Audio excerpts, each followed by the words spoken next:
우리 오늘 하나님의 말씀은 시편 67편입니다. 짧으니까 다 같이 읽도록 하겠습니다. 67편입니다. 다 같이 읽겠습니다. 하나님은 우리를 긍휼히 여기사 복을 주시고 그 얼굴빛으로 우리에게 비추사 주의 도를 땅 위에 주의 구원을 만방 중에 알리소서. 하나님이여 민족들로 주를 찬송케 하시며 모든 민족으로 주께 찬송케 하소서. 열방은 기쁘고 즐겁게 노래할지니 주는 민족들을 공평히 판단하시며 땅 위에 열방을 치리 하실 것임이니이다. 등이 그 소산을 내었도다. 하나님 곧 우리 하나님이 우리에게 복을 주시리로다. 하나님이 우리에게 복을 주시리니 땅의 모든 끝이 하나님 경외하리로다. 네, 기도하겠습니다.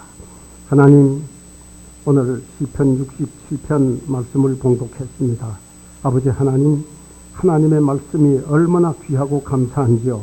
아버지 예수 그리스도를 만인의 구주로 주신 것도 감사하지만 이 성경이 없었던들 어떻게 우리 삶의 원리를 깨달으며 살아갈 수 있겠습니까? 오늘 오전에도 전도서의 말씀이 이 끝날에 살아가는 저희들에게 이 참 돈밖에 모르는 세상에 우리의 삶을 똑바로 가르쳐 주시니 감사합니다. 오늘 오후에는 또 이 참 67편의 말씀에 입각해서 또 참 말씀을 전파하고자 합니다. 하나님께서 이 말씀을 축복해 주시고 아무 선입견 없이 하나님의 말씀으로 받아들이며 오늘 이 말씀이 이 말세에 사는 우리들에게 놀라운 지혜가 되게 축복해 주시옵소서. 특별히 모리 형제 가정이 또 한국의 가족과 더불어 지내겠습니다. 지내는 동안에 하나님께서 함께 해주시고 지켜주시고 또 위로해 주시고 또 참 악한 사람들로부터도 지켜주시옵기 원합니다. 우리 교회에서 이분들 위해서 기도하며 선대해 주시옵소서. 오늘 또 새로운 분들이 나왔고 기쁜 일들이 있어서 참 감사합니다. 아버지 하나님, 1부 예배, 2부 예배뿐만 아니라 모든 집회에 새로운 사람들과 늘 기쁜 일들이 광고되게 하여 주시옵소서. 예수님의 이름으로 감사기도 드립니다. 아멘. 자리에 앉으십시오. 볼륨 조금만 좀 크게 해 주시겠습니까? 오늘도 역시 그 주보에 소개된 대로 제목은 그렇게 잡았습니다만은 우리 시편 67편에 보면은 이게 누구의 시라고 기도 소개되어 있지 않지만 이 내용으로 보아서 시편 이름 없는 시편 대부분이 다윗 왕이 기록을 했습니다. 왕이 아니면 할 수 없는 말들이 많고 또 여기저기서 같은 표현을 한 것은 전부 다윗의 시로 봐도 틀림이 없습니다. 우리들이 다윗이라고 하면 전쟁의 영웅이요 전쟁의 왕으로만 알고 있습니다. 자기 민족만 사랑하고 외국 사람들은 전부 이방 사람으로서 말하자면 멸망을 시키는 그런 왕으로 오해하기가 쉽습니다. 그러나 시편 67편 보십시오. 다른 민족을 위해서도 얼마나 그 믿음이 그분들을 생각하는 믿음이 있는지 저들에게도 복음이 들어가서 구원의 복음이 들어가서 예수 믿고 구원받고 거듭나서 하나님께 영광 돌리고 찬양하는 그런 백성이 되었으면 좋겠습니다 하는 내용입니다. 참 구약시대 때 이런 믿음을 가진 사람은 아마 다윗 왕밖에 없었을 것 같이 생각이 듭니다. 현재 우리가 살고 있는 이 세상에서도 나라의 한 지도자가 이런 믿음을 가지고 있는 나라의 지도자가 있을까요? 네, 그건 이제 같이 오늘 또 들어보시면 좋겠습니다. 전 지금 쭉 통치자에 관해서 말씀을 드렸습니다. 또 제가 정치적인 이 얘기도 많이 나오지만은 이런 말씀을 드리는 것은 우리가 정치적인 활동을 하자고 해서가 아니고 성경의 가르침을 올바로 이해하고 우리나라 위해서 지도자 위해서 기도하자는 그런 의도에서 제가 이런 말씀을 준비했고 그때 말씀드렸듯이 이라크 전쟁이 일어나기 바로 전에 너무 참 어수선해서 이 말씀을 준비를 했습니다. 그래서 오늘이 세 번째인데 오늘이 마지막이 되겠습니다. 통치자라고 하면 옛날 대원군처럼 문을 꼭꼭 잠그고 우리만이 잘 살아보겠다고 하는 그런 생각을 가지고 외부를 무시하고 우리만이 인정하는 그런 통치자는 존재할 수가 없습니다. 그래서 대원군은 일본의 침략을 당하고 참패를 당했습니다. 그래서 이 지구에는 우리만 살고 있는 것이 아니라 이 지구상에는 200여 개의 나라들이 살고 있습니다. 민족 수로는 훨씬 더 많습니다. 그리고 요새는 과학이 발달되고 통신, 교통 이런 것이 발달돼서 24시간이면 아무리 먼 곳에라도 우리가 가지 못할 데가 없습니다. 그래서 이제 우리가 사는 이런 시대를 글로벌, 지구촌 시대라고 말을 합니다. 그래서 한 동네에는 여러 집들이 있는 것처럼 지구촌에도 많은 나라들이 있다는 것을 알아야 합니다. 그래서 우리나라를 이끌고 가는 지도자, 대통령, 통치자 이런 분들은 우리만 잘 알 것이 아니고 우리나라 밖의 사정도 잘 알아야 합니다. 이 동네도 살아보면은 좋은 사람들이 있고 나쁜 사람들이 있듯이 이 지구상에는 좋은 선량한 나라들도 있고 그렇지 않는 불량한 나라들도 있기 때문에 그렇습니다.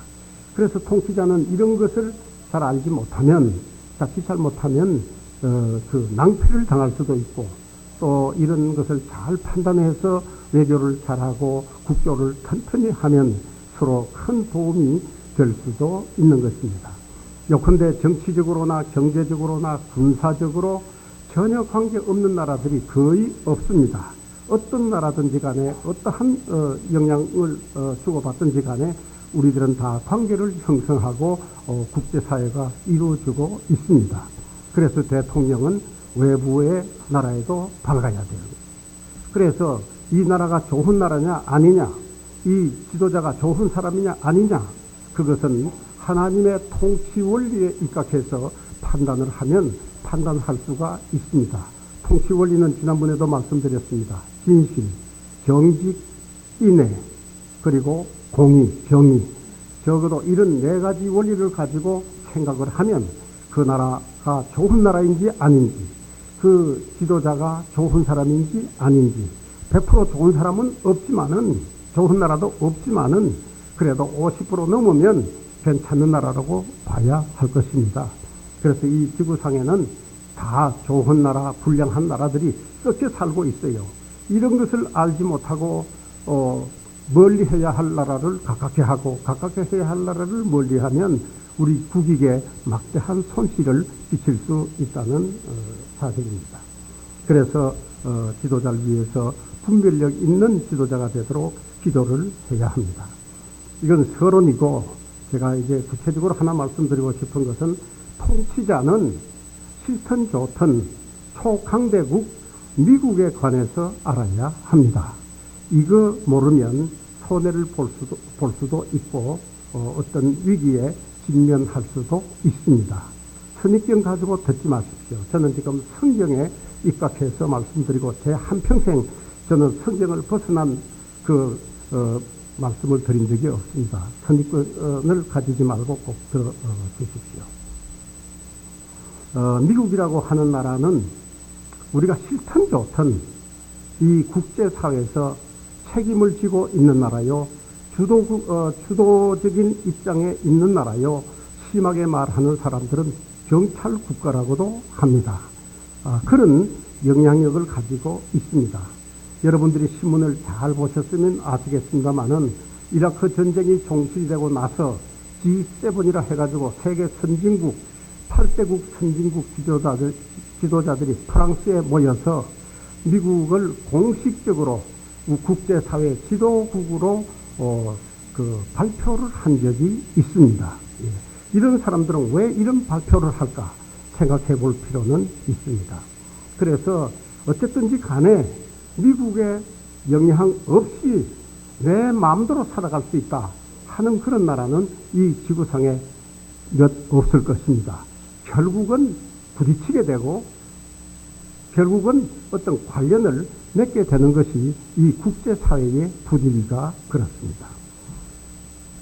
7월 5일 날 부시 대통령은 라디오 연설을 통해서 이런 내용을 발표한 적이 있습니다. 그것을 중요한 부분을 요약해가지고 설명을 해놓은 것을 제가 그대로 읽어드리겠습니다. 잘 읽어보십시오. 두 분 읽을 그것은 없을 것 같습니다. 그는 부시 대통령은 미국의 사명은 테러와의 전쟁이나 독재 종식을 넘어서 자유를 확대시키고 고통받는 사람들을 돕는 더욱 광범위한 것이라고 규정을 했다. 또한 부시 대통령은 미국은 세계 문제에 적극적으로 개입하지 않는다면 압제자들의 야욕이 제지당하지 않을 뿐만 아니라 수백 명의 테러리스트들의 손에 좌우될 것이라고 주장했다. 그는 미국이 세계 문제에 적극 개입함에 따라 폭군들은 두려움을 알게 되고 테러범들은 도망 다니고 있다. 먼저 미국은 미국의 안전을 위해서 행동하고 있지만 미국은 국제사회에서 갖는 사명은 그보다 광범위한 것이라고 강조했다. 이런 보도가 신문에 나온 적 있어요. 여러분, 이게 좀 어려운 말이지만 이해 가십니까? 안 가도 될 수 없습니다. 두 분 읽을 수가 없어요. 그래서 부시 대통령 연설에 의하면 세계에 여러 가지 일어나는 폭력 사태, 테러리스트, 또 불량한 그 세계 안전 평화를 깨뜨리는 이런 나라는 용납하지 않겠다는 것입니다. 미국의 힘을 이용해서 이들을 압제하겠다고 하는 것을 여기에서 말씀하고 있습니다. 그리고 국제사회 안전을 위해서 앞으로도 더 광범위하게 확대해서 활동을 하겠다. 그런 말을 했습니다. 여러분들이 혹시 서양사 또 특히 미국의 역사를 관심을 가지고 책을 읽어본 분들이 계신지 모르겠습니다만은 그런 분들은 대충 이 말씀이 비슷하다. 옛날 역대 대통령의 말씀하고 비슷하다. 그런 것을 느끼게 될 것입니다. 그렇습니다. 미국 사회는 이분들이 언젠가 강대국으로 부상되면서 세계를 서서히 지배를 할까요? 주도하게 되고 안정과 또 질서와 그리고 이 경제 번영을 위해서 나름대로 힘써 왔습니다. 그것은 부시 대통령만이 아니고 이것이 조금은 차이가 있지만은 지금 미국이 43대 대통령인데 쭉 이것이 이어져 내려왔어요. 그래서 영어로 말하면 이런 것을 아메리칸 스피릿이라고 미국 정신이라고 할 수 있을지 모르겠습니다. 그래서 대통령 지도자들에게는 그거 누가 심어준 것도 아니고 가르쳐준 것도 아닌데 국가의 목표, 국가의 목적, 국가의 사명, 또 미국의 비전 이런 것이라고도 할 수 있어요. 이런 것을 계속 가지고 있다는 사실입니다. 그런데 여러분, 미국이 이 세상에 한 독립국가로 태어난 것은 꼭 지금 이해로서 227년이 됐습니다. 우리나라의 역사, 중국의 역사, 이스라엘의 역사, 애굽의 역사 이런 나라들의 역사에 비하면 아주 젊은 국가예요. 불과 227년밖에 되지 않았어요. 그런데 227년밖에 되지 않는 미국이라고 하는 나라가 언제 이렇게 강한 나라로 부상을 하고 모든 이 국제사회에 영향을 끼치고 있느냐. 여러분 한번 생각해 보십시오. 이거 참 놀라운 일이 아닙니까? 우리 부근에서는 중국 역사가 제일 깊습니다. 그들은 6,000년이 넘습니다. 그런데 거기에 비해서 227년은 아주 이 비린내 나는 아이라고도 볼 수 있습니다. 그러나 이 세상에서 초강대국으로 군림하고 있는 것이 미국입니다. 어째서 이렇게 미국이 220여 년 만에 이렇게 강한 나라로 부상이 될 수 있었을까? 그것 여러분 생각해 보신 적이 있습니까? 저도 역사를 공부한 사람은 아니지만은 성경에 예언해 놓은 것들을 바르게 이해하기 위해서 제 나름대로 책을 많이 읽었습니다. 여러분, 이 미국이 어떻게 해서 태어났는지 그것을 우리들이 모르면 아니 됩니다. 미국이 태어난 것은 우리가 역사적으로 잘 볼 때 르네상스 문예 운동이 있었지요. 문예 부흥 운동이 있었고 14세기에서 16세기에 걸쳐서 그 이태리에서 르네상스 운동, 문예부흥이라고 하지요. 이것이 일어나기 시작을 했습니다. 이 문예부흥은 어째서 일어났느냐? 그것은 로마 제국의 강압 정치, 그리고 재정적으로 착취하는 이 정치, 이런 것들, 그리고 로마 제국의 부패, 이런 것들에 의해서, 잘못된 이런 힘에 의해서 온 그 당시 32개 도시 국가들, 로마 제국의 속국들이, 일반 시민들은 머리도 제대로 들지 못하고 숨도 제대로 쉬지 못하고 그들은 아주 억압된, 짓눌린 그런 생활을 해야만 했습니다. 여기에 더해가지고 로마 제국의 그 교회라고 할 수 있는 가톨릭 교회가 얼마나 또 힘이 셌습니까?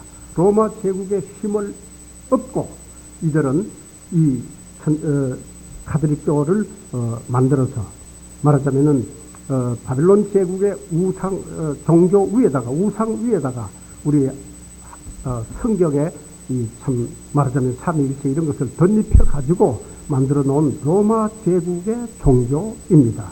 그런데 이 종교가 로마 제국이 점점 강해짐에 따라서 이 천주교 가톨릭교도 점점 더 비성서적으로 나쁜 방향으로 흘러갔습니다.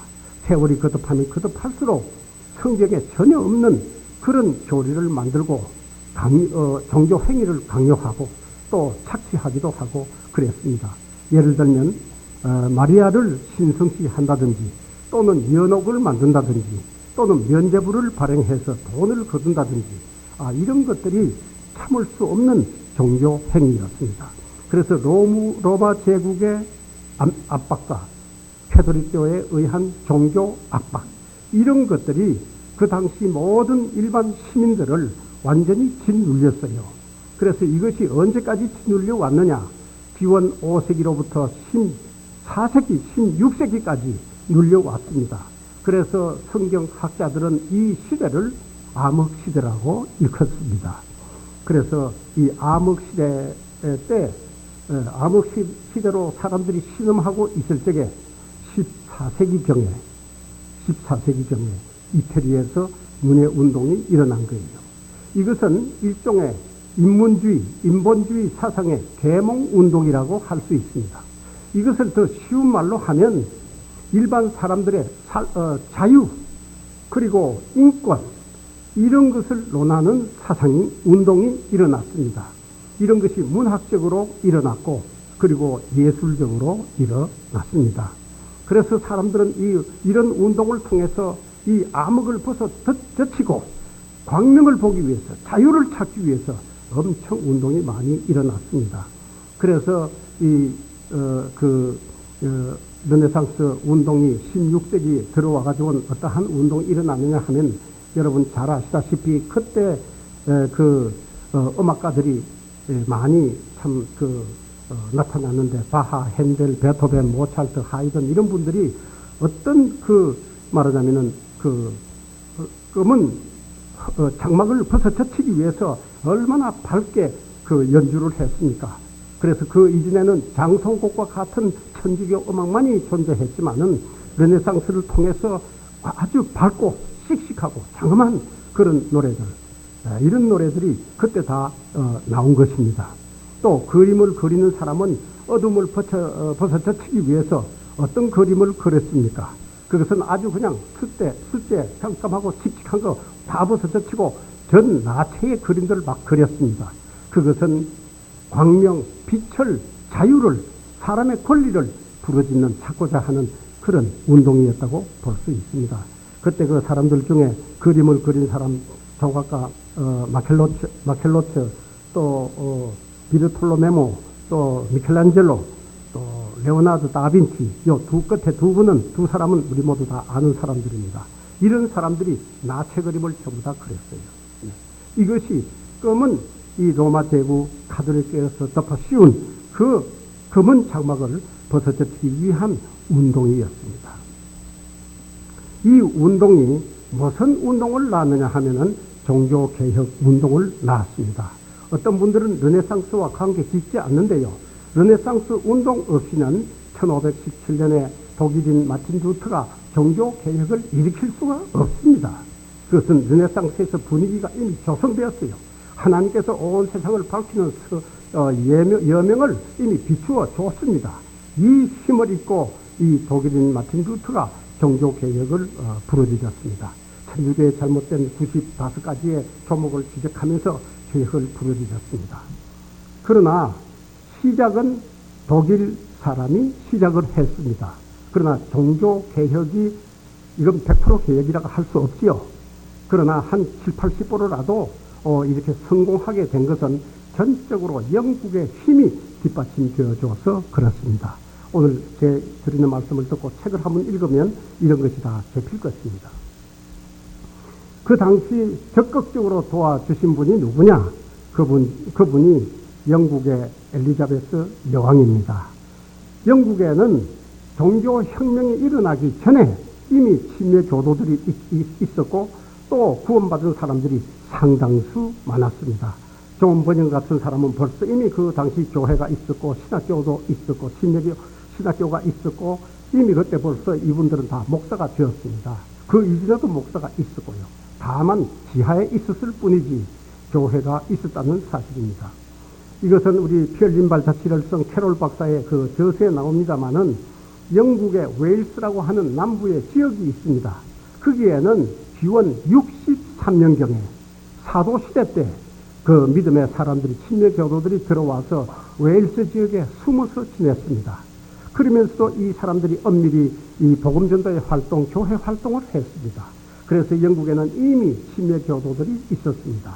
엘리자베스 여왕도 그 중에 한 사람입니다. 종교 개혁을 가지고 믿음을 가진 사람이 아니고 그 이전에 있었던 사람이에요. 그래서 거의 종교 혁명이 일어났던 같은 때의 사람입니다. 이 엘리자베스 여왕은 종교 개혁이 일어났을 적에 굉장히 도왔습니다. 로마 제국의 속국은 32개 도시국가라고 제가 말씀드렸습니다. 이 32개 도시국가 중에 가장 강한 나라가 어떤 나라냐? 영국이었습니다. 영국이 왜 강해졌느냐? 이것은 제 생각입니다. 그것은 이곳에 믿음의 사람들이 있었고 엘리자베스 왕이 믿음을 가지기 때문에 그렇습니다. 그래서 엘리자베스 왕은 정말로 깃발을 들고 앞에 서서 나가서 종교혁명을 일으키지는 않았지만은 그는 격려를 해 주었습니다. 그리고 로마 천주교에 대해서 아주 무서운 성명을 하고 반대적인 성명을 많이 했습니다. 뿐만 아니라 기록에 의하면 이 엘리자베스 여왕은 이 종교 개혁이 너무 약하다, 미약하다, 더 강조해라, 이렇게까지 지원을 해줬습니다. 그래서 강력한 영국이 뒷받침이 되어줬기 때문에 종교 개혁이 거의 어느 정도 성공 단계에 이르게 된 것입니다. 그래서 종교 혁명은 독일에서 독일 사람이 먼저 시작했지만은 영국이 도와줬다고 하는 증거 중에 제가 이름을 지금 종교 혁명의 아주 지도자를 이름을 몇 사람 되겠습니다. 존 위클리프, 존 후스, 존 웨슬레이, 찰스 웨슬레이, 조지 히트필드, 이런 분들은 아주 유명한 사람들 중에도 유명한 사람들입니다. 한번 보세요. 이런 사람들은 영국 사람들이에요. 그래서 일으키긴 독일에서 일으켰지만 독일 나라는 그 당시 힘이 없었어요. 영국이 천주교를 맞서서 지원했기 때문에 성공을 할 수 있었다는 그런 이야기입니다. 뿐만 아니라 1611년에 엘리자베스 여왕을 이어서 왕이 된 사람이 있으니 그분이 제임스 왕입니다. 이분은 신앙적으로는 잘 알려지지 않고 정치적으로는 썩 잘하는 사람은 아닌 것 같습니다. 그러나 이분이 제임스가 통치를 할 적에 무슨 일을 하나 했느냐? 그것은 여러분 퀸 제임스 성경 아시죠? 예. 그 분이 통치를 할 적에 역사상 최초로 영어 성경을 만들어낸 분이 이 왕이 있을 때 나온 것입니다. 지금 시중에 나와 있는 것은 4번, 5번 다시 계속 고친 것이고 최초의 영어 성경 그것이 바로 킹 제임스 시대 때 번역한 것입니다.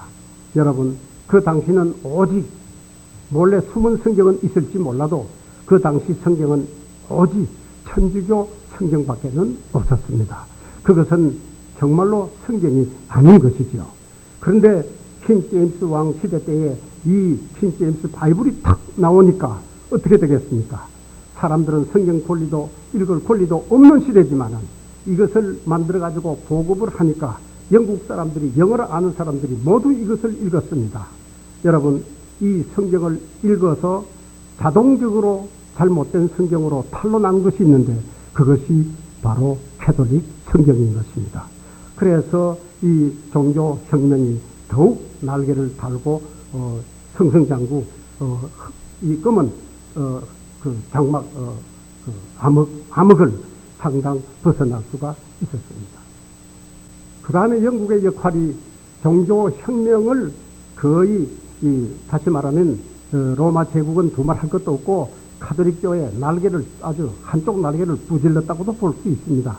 이것은 전적으로 영국의 힘이라고 볼 수 있습니다. 또 한 가지 유명한 것은 영국이 복음을 위해서 이바지한 것이 하나 또 있습니다. 그것은 뭐냐 하면은 우리 18세기에 들어서서 빅토리아 여왕이 왕이 되었습니다. 지난번에 말씀을 드려서 올해 말씀을 드리고 싶지 않지만은 이 엘리자베스 여왕은 더욱 강한 여왕이었습니다. 믿음이. 이분도 종교개혁 이후에 믿음을 가진 분이 아니고 이분 주변에 잘 아는 분들이 왕궁을 자유롭게 출입한 사람들이 침례교도 목사였다고 합니다. 이분은 제일 영향을 받은 것이 첼로 역정이라고 해요.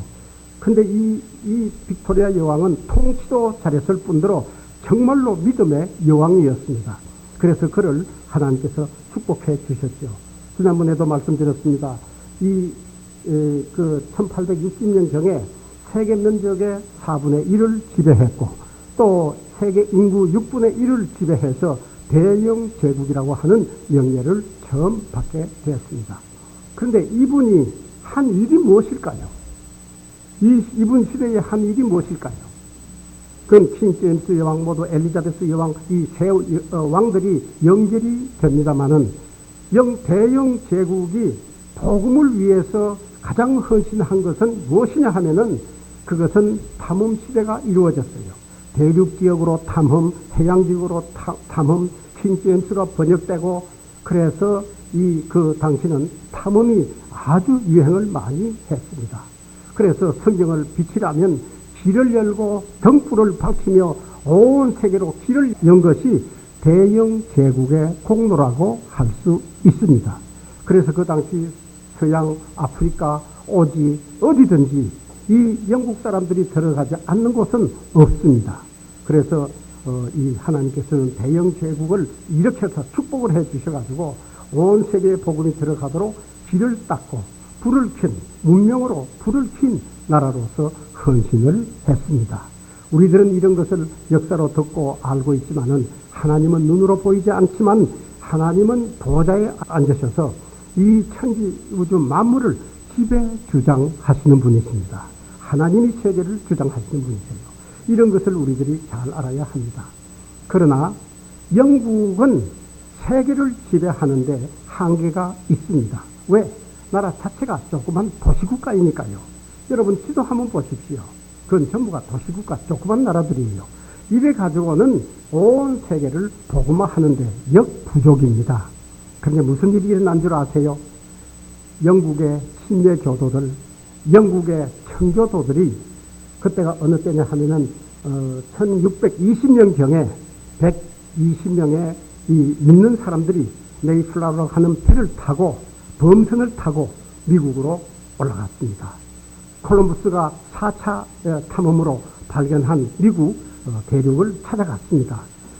최초에 찾아가서 정착한 곳이 뉴 잉글랜드라고 하는 곳입니다. 이곳에 도착을 해가지고 이 사람들이 뭘 했습니까? 제일 먼저 교회를 세웠습니다. 1621년 11월 넷째 주일이었습니다. 그래서 지금도 미국은 매년 11월 넷째 주일은 생스 기빙데이라 해가지고 미국에서 가장 큰 명절입니다. 이때는 아주 그냥 이웃 원수도 없고요. 교파도 초월해서 모두 이웃 사람들 불러서 그날을 기념하며 칠면조를 나누어 먹고 그런 날이죠. 그러나 미국에 우함이 없었던 것은 아닙니다. 왜냐하면 이분들이 전부 영국 사람들이고 또 영국 사람이니까 대영 제국에서 이들을 계속 지배하려고 했던 것입니다. 그들은 하나님의 뜻을 몰랐어요. 그래서 미국과 영국 싸움한 것도 여러분들이 잘 아시죠. 그러다가 싸움해서 미국이 이겼습니다. 이것도 하나님의 도우심이라고 믿습니다. 그래서 1776년 7월 4일에 미국은 드디어 독립국가로서 선언을 하게 된 것입니다. 미국 독립이라 아시죠? 예. 1776년 7월 4일이었어요. 이것은 사실상 모든 세계 모든 나라에게 하는 독립선언이기도 하지만 가장 영향력은 영국의 지배하에서 식민지 하에서 독립이 되었다고 하는 선언인 것입니다. 그래서 독립이 그렇게 되고 18세기, 19세기에는 미국이 내란을 겪어가면서 내후를 겪어가면서 이 사람들은 그래도 자라나는 시기였습니다. 미국이 자라난 시기는 18세기, 19세기입니다. 그 이전에는 그때는 외부로 눈을 돌릴 겨를이 없어요. 그래서 미국이 성장한 것은 불과 2년 사이에 이렇게 힘이 있는 나라가 된 것입니다. 그러면 힘을 얻고 그 19세기까지 힘을 축적한 미국은 무엇을 했느냐? 오늘 그것을 또 말씀드리고 싶습니다. 미국이 국제 무대에서 국제사회 무대에서 무엇을 제일 먼저 했느냐? 그것은 세계 제1차 대전이었습니다. 그것이 1914년에서 18년 동안 싸움이 일어났는데 이것은 지금으로 말하면 유럽 중심에서 온 여러 나라들이 사소한 일로 인해서 싸움이 일어났습니다. 그러나 점점 이 전쟁이 확대되었습니다.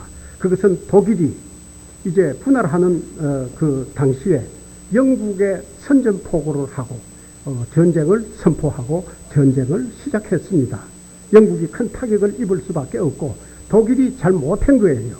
그래서 미국이 여기에 가서 선전포고를 하고 독일을 향해서 공격을 하기 시작했습니다.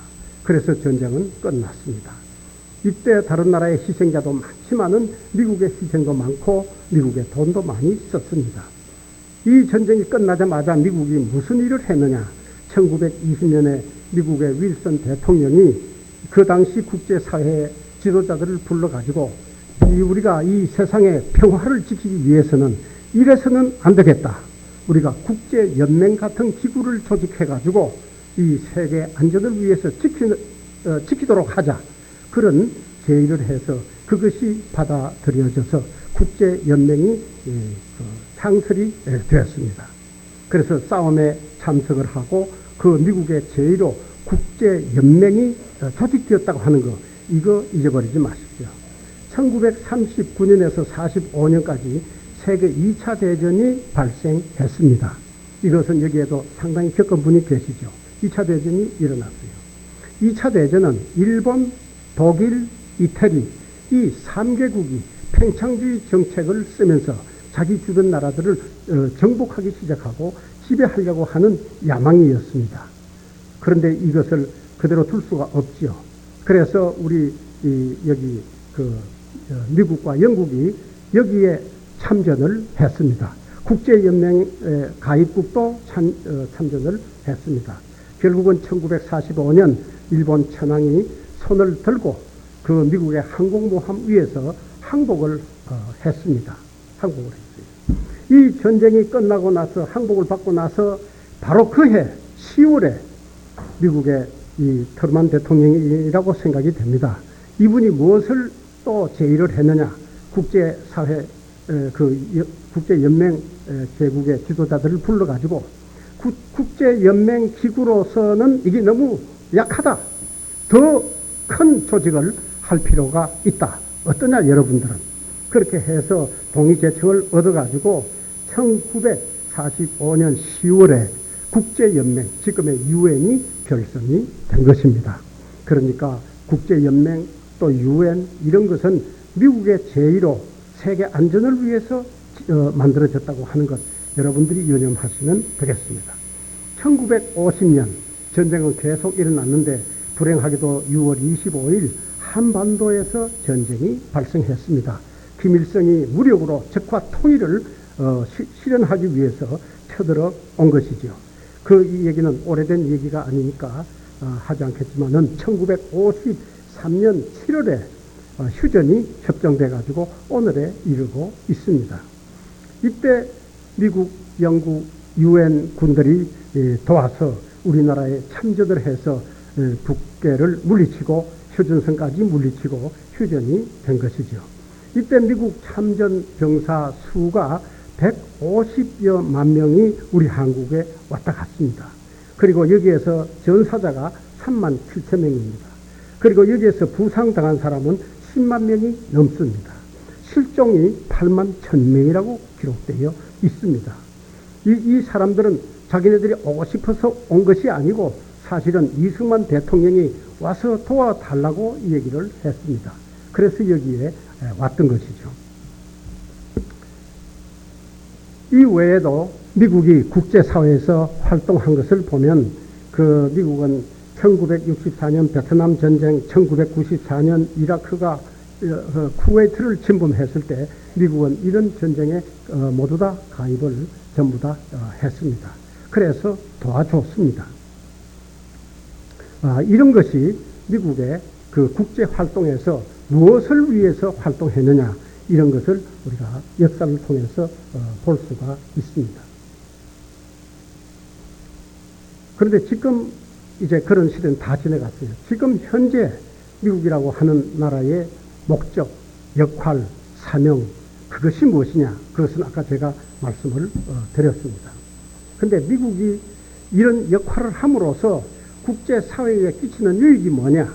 첫 번째, 자기 나라의 유익은 두말할 것도 없고 미국은 제일 먼저 지도자들이 말하는 것 중에 제일 앞세우는 것이 뭐냐? 미국의 국익입니다. 그러니까 자기 국익을 위하는 것은 두말할 것도 없이 미국 자국의 국익 이외에 이분들이 한 것이 무엇이냐? 그것을 우리가 좀 생각해 볼 필요가 있습니다. 그것은 국제사회에 있어서 평화, 자유, 안전을 위해서 이 나라 나름대로 이 사람들은 헌신을 했습니다. 그동안 할 수 없는 아까운 생명들을 자유를 위해서 이 사람들이 희생하고 막대한 돈을 쓴 나라예요. 그래서 국제연맹, 국제연합 이런 것까지 조직을 해가지고 지금까지 지켜왔습니다. 저는 이렇게 생각을 합니다. 이분들에게도 부작용이 엄청 많죠.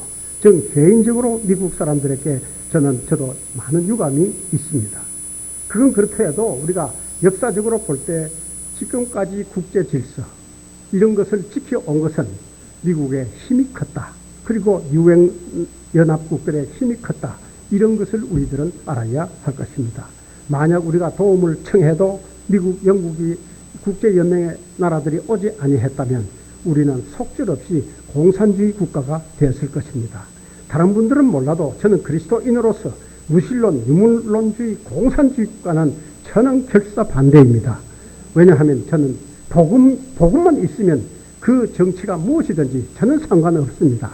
그래서 복음을 전하지 못하게 하고 또 예수 믿지 못하게 하고 이런 나라는 저는 결사 지금 나이가 많지만은 지금도 그들과 싸움하라고 하면 얼마든지 무슨 방법으로든지 저는 할 수가 있습니다. 그런데 이 첫째 미국 사람들의 그동안 역할을 볼 때 국제사회 질서, 평화, 안전, 자유 이런 것을 지킨 공로를 우리들은 객관적으로 인정하지 아니할 수 없습니다. 두 번째로는 무엇이냐? 이것은 이 사람들이 공산주의, 사회주의자들과 싸운 사람들입니다. 예, 공산주의하고 사회주의 사람들하고 싸웠어요. 그래서 이런 것은 다 이런 말씀 안 드리도 여러분 잘 아십니다. 그동안 얼마나 공산주의 미국 대립이 돼가지고 얼마나 세계가 얼음장같이 차가웠습니까? 결국은 공산주의가 무너지고 사회주의도 무너지고 지금 남았자고 해봐야 지금은 서서히 시장제도를 받아들이고 좋은 형상이 일어나고 있습니다. 이 사람들 때문에 공산주의를 넘어뜨린다.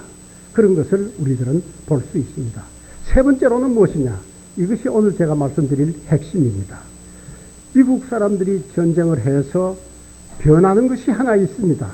그 나라가 공산주의든 사회주의든 무슨 주의든 독재주의든 무슨 주의든 간에 미국 사람들이 무력을 투입하고 돈을 투입하고 해서 승리를 한 나라에는 무엇을 강조하느냐? 두 가지를 강조합니다. 첫째는 자유민주주의 정치를 해라. 그 이라크에도 이기고 나서 그 말을 했죠. 두 번째로는 시장 제도를 도입해라. 그래야 산다. 이 두 가지는 꼭 요구를 합니다. 여러분, 여기에서 그렇게 변화된 나라가 어디입니까? 한국, 일본, 필리핀, 또 대만, 또 이런 나라들이 있습니다. 그래서 미국 사람들이 주장하는 자유민주주의, 그리고 시장제도 받아들여 가지고 어떤 것이 있느냐, 이런 것이 있느냐, 이것을 우리가 판단해 봐야 합니다.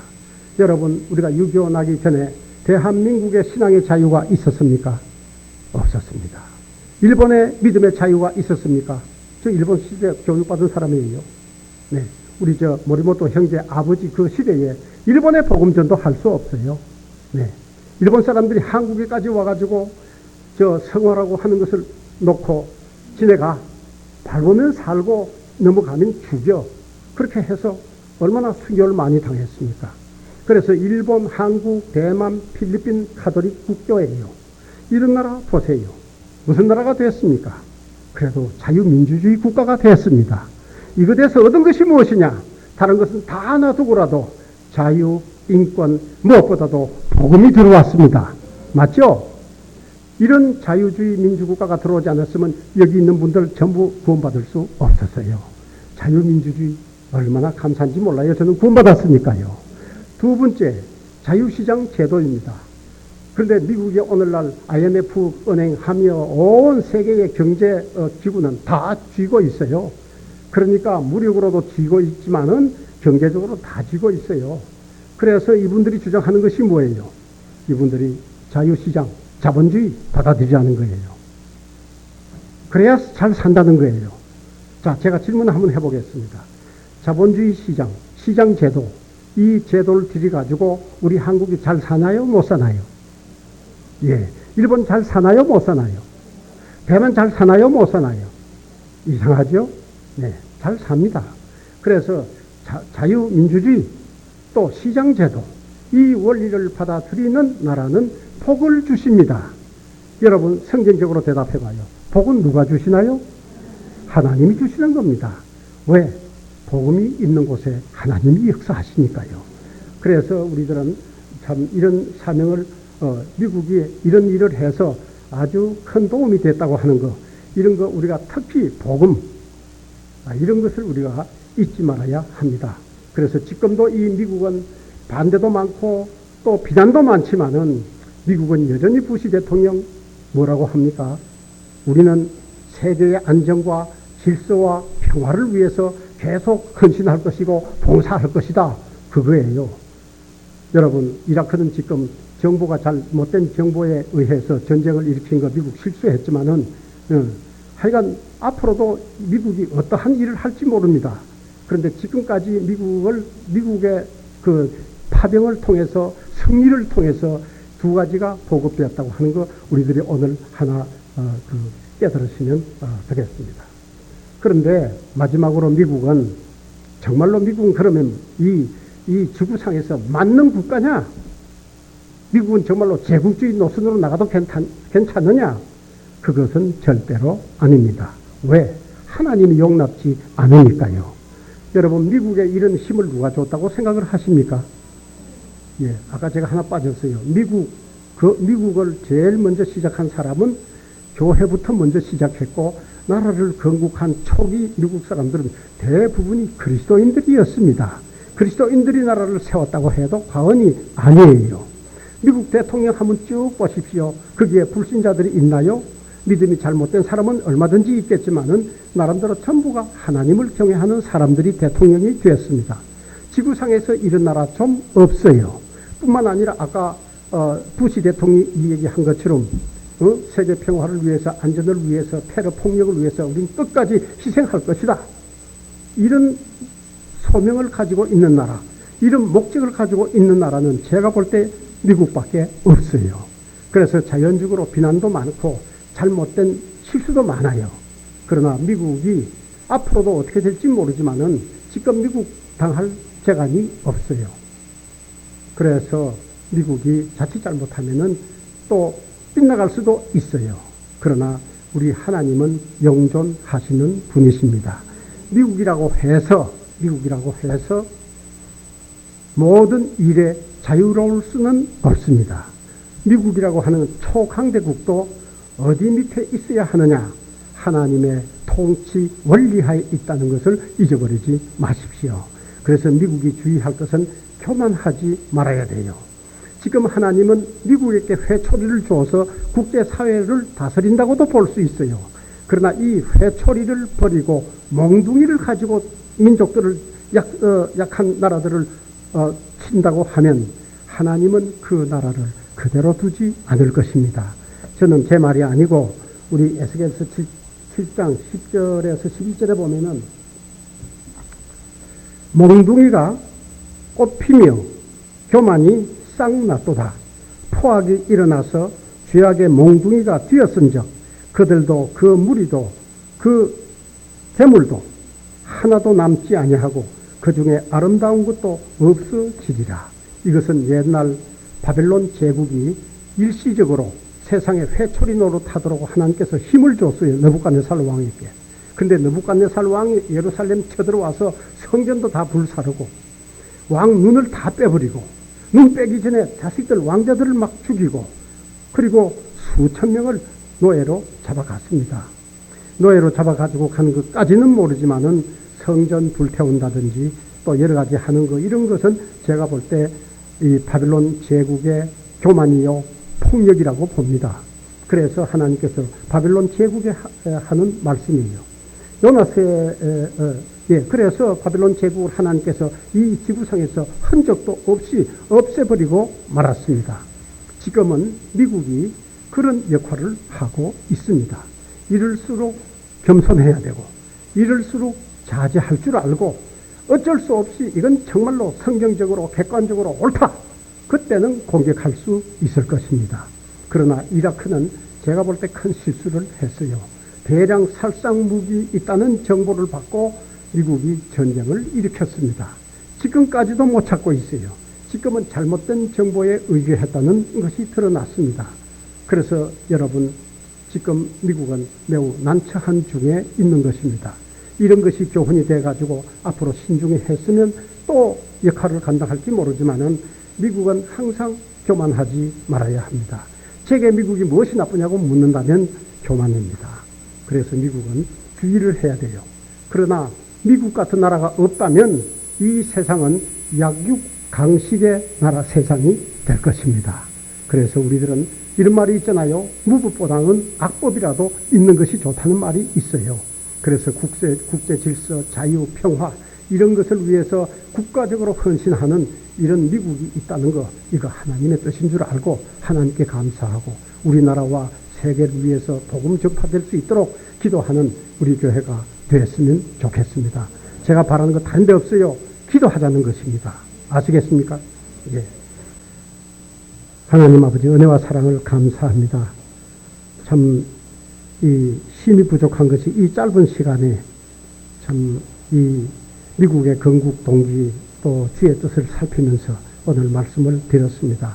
잘못된 것들은 성도들 마음속에 지워주시고 또 성수에 근거된 것은 하나님 성령님께서 성도들에게 이 사실을 기억하게 해주시고 정말로 이 우리나라와 우리나라의 지도자와 또 미국을 위해서 기도하는 저희들 되게 해주시고 저희들은 어떻게든지 예수님 오시기 전에 이 구원의 복음이 모든 민족들에게 전파돼서 구원받고 참 멸망하지 않기를 원합니다.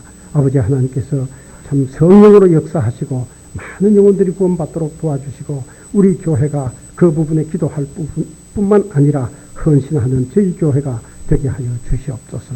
예수님의 이름으로 기도하옵나이다. 아멘.